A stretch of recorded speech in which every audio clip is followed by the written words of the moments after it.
নমস্কার, আমি মঞ্জু ভট্টাচার্য। আমার গল্প পাঠ আসরে আপনাকে স্বাগত জানাচ্ছি। আজ আমি পড়ে শোনাব সুনীল গঙ্গোপাধ্যায়ের লেখা উপন্যাস সেই সময়ের পরবর্তী অংশ। একদিন দেবেন্দ্র ওপর মহলের সিঁড়ি দিয়ে নিচে নামছেন। এমন সময় দোতলার বারান্দায় দেখলেন কোনো একটি বইয়ের ছিন্ন পৃষ্ঠা উড়ছে। কৌতূহলী হয়ে তিনি কাগজটি তুলে নিলেন। তাতে কিছু সংস্কৃত শ্লোক লেখা আছে। দেবেন্দ্র মোটামুটি সংস্কৃত ভাষা রপ্ত করেছেন, কিন্তু সেই শ্লোকের অর্থ বুঝতে পারলেন না। সংস্কৃত চর্চার জন্য তিনি একজন গৃহশিক্ষক রেখেছিলেন। সেই শ্যামাচরণ পণ্ডিতকে ডেকে তিনি বললেন, দেখুন তো, এই পৃষ্ঠাটি কোথা থেকেই বা এলো এবং এতে যা মুদ্রিত রয়েছে তার অর্থই বা কী? পণ্ডিত ভ্রু কুঞ্চিত করে রইলেন। এই শ্লোক তাঁর কাছেও অপরিচিত, সঠিক অর্থ তাঁর কাছেও পরিষ্কার হচ্ছে না। দেবেন্দ্র তখন বেশি দেরি করতে পারছেন না। সকাল 10টা বেজে গেছে। এখন তার ইউনিয়ন ব্যাংকে যাওয়ার কথা। তিনি না গেলে ক্যাশ খোলা হবে না। পণ্ডিতকে বললেন, আপনি এর অর্থ করে রাখুন, আমি বৈকালে এসে দেখবক্ষণ। অফিসে গিয়েও তিনি সর্বক্ষণ ছটফট করতে লাগলেন। নিদারুণ ঔৎসুক্যে তার মর্মপীড়া হতে লাগলো। কোথা থেকে এলো ওই কাগজটা? কী ওতে লেখা আছে? দ্বীপ্রহরের পর আর থাকতে পারলেন না তিনি। অন্য একজনকে ক্যাশ বুঝিয়ে দিয়ে তিনি দ্রুত গৃহে ফিরে এলেন। শ্যামাচরণ পণ্ডিতের মুখখানি তখনও মলিন। তিনি শ্লোকের অর্থ উদ্ধার করতে পারেননি। খানিক ইতস্তত করে তিনি বললেন, আপনি বরং রামচন্দ্র বিদ্যাবাগীশকে ডাকাইয়া লইন। আমার মনে হয় এসব ব্রহ্মসভার কথা। ব্রহ্মসভার নাম শুনেই দেবেন্দ্রর বুক ধড়াস করে উঠল। সেই ব্রহ্মসভা এখনও আছে? কে চালায়? রামচন্দ্র বিদ্যাবাগীশ? হ্যাঁ, তাও তো বটে। রামচন্দ্র বিদ্যাবাগীশ তাঁরই পিতার বেতনভুক। তৎক্ষণাৎ তিনি বিদ্যাবাগীশকে ডাকতে পাঠিয়ে গভীর চিন্তায় ডুবে গেলেন। রামমোহন ব্রহ্মসভার প্রতিষ্ঠা করেছিলেন একেশ্বরবাদীদের উপাসনার জন্য। হিন্দু, ইহুদি, খ্রিস্টান, মুসলমান সকলেই এতে যোগ দিতে পারবে। বিদ্যাবাগীশ তার আগে থেকেই রামমোহনের সঙ্গে আছেন। তার ইচ্ছে এই সভার পক্ষ থেকে বেদান্ত প্রতিপাদ্য ধর্ম প্রচার করা হোক। রামমোহন রাজি হননি। নতুন ধর্মের প্রয়োজন নেই। সকল ধর্ম সম্প্রদায়ের মধ্যেই যারা নিরাকার চৈতন্যস্বরূপ ঈশ্বরের উপাসক, তাদের মিলনই চেয়েছিলেন তিনি। তার উপস্থিতিতে সেখানে সব ধর্মের লোকেরাই আসত। সন্ধ্যাবেলা ফিরিঙ্গি ও মুসলমান বালকেরা ইংরেজি ও ফারসি ভাষায় স্তব গান করে যেত। বিষ্ণু ও কৃষ্ণ নামে দুই গায়ক ধরতেন গান। তাদের সঙ্গে পাখোয়াজ সঙ্গত করতেন গোলাম আব্বাস। বালক দেবেন্দ্র রামমোহনের পাশে বসে শুনতেন। ব্রহ্মসভার জন্য আলাদা গৃহ নির্মাণ করেছিলেন রামমোহন, কিন্তু বছর দুয়েকের সঙ্গে সংশ্লিষ্ট থাকার পর তিনি পাড়ি দিলেন ইংল্যান্ড, আর ফিরলেন না। রামমোহনের জ্যেষ্ঠ পুত্র রাধাপ্রসাদ নিষ্ঠাবান হিন্দু, পৌত্তলিকতায় বিশ্বাসী। পিতার এই ধর্মসভাকে টিকিয়ে রাখার ব্যাপারে তিনি আগ্রহী হলেন না। এই সভা বন্ধই হয়ে যেত। কিন্তু এগিয়ে এলেন দ্বারকানাথ। সারা দেশ রামমোহনের বিপক্ষে। ব্রহ্মসভা স্থাপনের পর থেকেই হিন্দু ধর্ম যায় যায় রব উঠেছিল। গোঁড়ার দল পাল্টা সভা স্থাপন করেছিল। সুতরাং বিবাদ এড়াবার জন্য দ্বারকানাথ রামমোহনের মতে পুরো মত মেলাননি। তবে বন্ধুর একটি বাসনা বা বাতিককে সম্মান প্রদর্শন করতে চেয়ে তিনি বললেন যে ব্রহ্মসভা যদি চলে তো চলুক, তিনি এর ব্যয়ভার বহন করবেন। দেবেন্দ্রনাথের মনে পড়ল একটি দিনের কথা। বালক বয়সে তিনি মানিকতলায় রামমোহন রায়ের গৃহেই প্রায়ই যেতেন। একবার তিনি গিয়েছিলেন রাজাকে দুর্গোৎসবের নিমন্ত্রণ করতে। দেবেন্দ্র যেই বললেন, রামমণি ঠাকুরের বাড়িতে আপনার দুর্গোৎসবের নিমন্ত্রণ, অমনি চমকে উঠলেন রাজা। তিনি বললেন, আমাকে পূজায় নিমন্ত্রণ? তিনি পৌত্তলিকতার বিরুদ্ধে এত প্রতিবাদ করেছেন, তবু লোকে তাকে পুজোয় ডাকে। রামমোহন তার বন্ধুপুত্র দেবেন্দ্রকে সম্বোধন করতেন বেরাদর বলে। তিনি বললেন, বেরাদার, আমাকে নয়, আমার পুত্র রাধাপ্রসাদকে নিমন্ত্রণ করোগে। আমাকে পূজায় নিমন্ত্রণ? সে বিস্মিত স্বর যেন দেবেন্দ্রর কানে আবার ভেসে উঠেছিল, অথচ অনেক দিন ভুলেছিলেন মাঝখানে। আর একটা কথাও মনে পড়ল তাঁর, বিলাত যাত্রার কিছুক্ষণ আগে রামমোহন এসেছিলেন দ্বারকানাথের কাছে বিদায় নিতে। খানিক কথাবার্তার পর তিনি বলেছিলেন, দেবেন্দ্র কোথায়? দেবেন্দ্রকে ডাকো, তার কাছ থেকে বিদায় না নিয়ে আমি যাব না। কিশোর দেবেন্দ্র এলে রাজা সাগ্রহে তার হাত চেপে ধরেছিলেন। সেই ব্যবহারের কোনো গূঢ় অর্থ ছিল কি? রাজা কি বোঝাতে চেয়েছিলেন? বেরাদর দেবেন্দ্র, আমি তোমার পিতাকে জানি, তিনি বৈষয়িক লোক, কিন্তু আমার কাজভার তুমি লও। অথচ প্রমোদে প্রমাদে সে কথা ভুলেছিলেন দেবেন্দ্র। প্রবাসে রাজার মৃত্যুর পর দু একবার মাত্র ব্রহ্মসভায় গিয়েছিলেন তিনি, নিছক কৌতূহল বসে।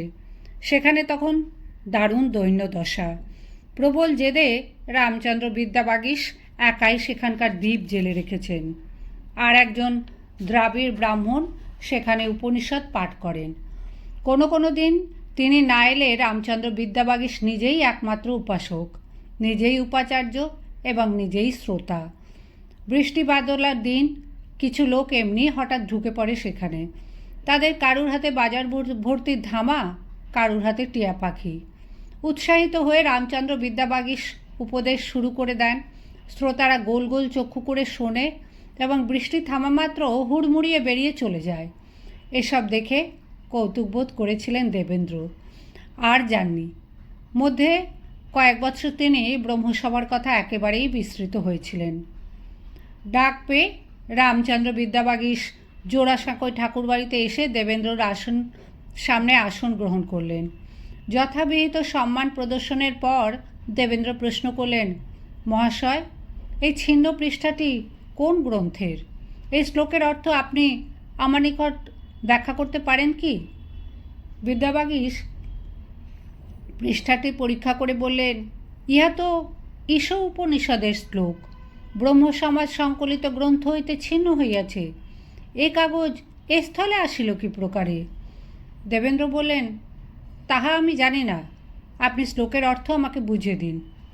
বিদ্যাবাগীশ শ্লোকটি উচ্চারণ করলেন, ঈশাবাস্যম ইদম সর্বম যৎকিঞ্চ জগত্যাং জগৎ তেন ত্যক্তনে ভুঞ্জি তাহা মা গৃদৌহ কস্যস্যি ধনম। তারপর প্রথমে পড়লেন আক্ষরিক অর্থ, ঈশ্বরের দ্বারা সমস্ত জগৎকে আচ্ছাদন করো, তিনি যাহা দান করেছেন তাহাই উপভোগ করো। এবার শুরু করলেন ব্যাখ্যা, তেন ত্যক্তেন ভুঞ্জিতাহা, তিনি যাহা দান করিয়াছেন তাহাই উপভোগ করো। তিনি কি দান করিয়াছেন? তিনি আপনাকেই দান করিয়াছেন, সেই পরম ধনকে উপভোগ করো, আর সকল ত্যাগ করিয়া সেই পরম ধনকে উপভোগ করো। দেবেন্দ্র যেন স্তম্ভিত হয়ে গেলেন। তিনি ঈশ্বরের স্বরূপ খুঁজছিলেন। তিনি ভেবেছিলেন ঈশ্বরকে কোথায় পাবেন। এখন শুনলেন ঈশ্বরের দ্বারাই সমুদয় জগৎকে আচ্ছাদন করো, তিনি আপনাকেই দান করেছেন। এর থেকে বেশি মানুষ আর কি চাইতে পারে?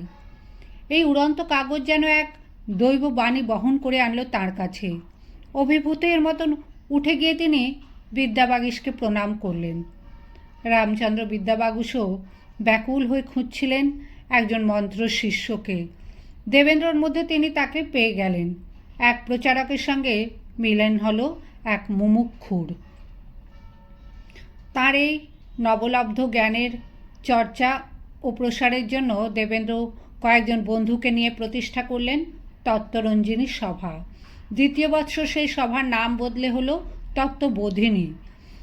বাড়ির একতলার একটি অন্ধকার ঘরে বসে এর অধিবেশন। রামচন্দ্র বিদ্যাবাগীশ নিয়মিত এখানে এসে বেদান্ত প্রতিপাদ্য ধর্ম বিষয়ে নানান উপদেশ দেন। দেবেন্দ্র ভেবেছিলেন এ কাজ চলবে তার পিতার অজ্ঞাতসারে, কিন্তু তীক্ষ্ণধী দ্বারকানাথের কাছে কিছুই গোপন থাকে না। একদিন তিনি বেদান্ত বাগীশকে ডেকে ধমক দিয়ে বলেন, একেই তো দেবেন্দ্রের বিষয় বুদ্ধি অল্প, তার উপর তার মাথায় ব্রহ্ম ঢুকে যে তার সর্বনাশ করছো। দেবেন্দ্র পিতার এই ভ্রুকুটি মান্য করলেন না। তত্ত্ববোধিনী সভার তরফ থেকে প্রকাশিত হলো পত্রিকা, স্থাপিত হলো বিদ্যালয়। বাণিজ্যরাজ দ্বারকানাথের পুত্র হয়ে তিনি মেতে রইলেন নিছক যত অবাণিজ্যিক কাজে। এমনকি একবার তত্ত্ববোধিনী সভার সাম্বৎসরিক উৎসবে কলকাতায় তাদের পরিবারের যতগুলি ব্যবসায় প্রতিষ্ঠানের অফিস আছে তার সমস্ত কর্মচারীদের নামে তিনি আলাদা করে নিমন্ত্রণ পত্র পাঠালেন। তত্ত্ববোধিনী সভা ততদিন পর্যন্ত ছিল অনেকটা গুপ্ত ধরনের ব্যাপার। মাত্র 100-150 লোকের জ্ঞাত ছিল এ খবর। কর্মচারীরা এ সভার নামই শোনেনি, এমনকি নাম শুনেও অর্থ বুঝতে পারল না। অবশ্য মালিক পুত্রের নিমন্ত্রণই আদেশের সমান। এসে উপস্থিত হলো সকলেই। শঙ্খ, ঘণ্টা ও শিঙা বাজিয়ে রাত্রি 8টায় দরজা খোলা হলো সভাকক্ষের। লাল রঙের বনাত গায়ে দিয়ে 10 জন করে 2 সারিতে 20 জন দ্রাবিড় ব্রাহ্মণ সমস্বরে করলেন বেদপাঠ। তারপর দেবেন্দ্র পুতুল পূজার পরিবর্তে নিরাকার চৈতন্য স্বরূপ ঈশ্বরের তত্ত্ব ব্যাখ্যান করলেন। এরপর আরও বক্তৃতা, একের পর এক। রামচন্দ্র বিদ্যাবাগীশ একাই লাগিয়ে দিলেন 2 ঘণ্টা। রাত 2টোর পর কর্মচারীরা বিহুব্বল অবস্থায় বাড়ি ফিরল। এসব কি কাণ্ড হচ্ছে ওখানে, কিছুই তাদের মাথায় ঢুকলো না। কিন্তু তাতেও উদ্দেশ্য সিদ্ধ হলো দেবেন্দ্রর।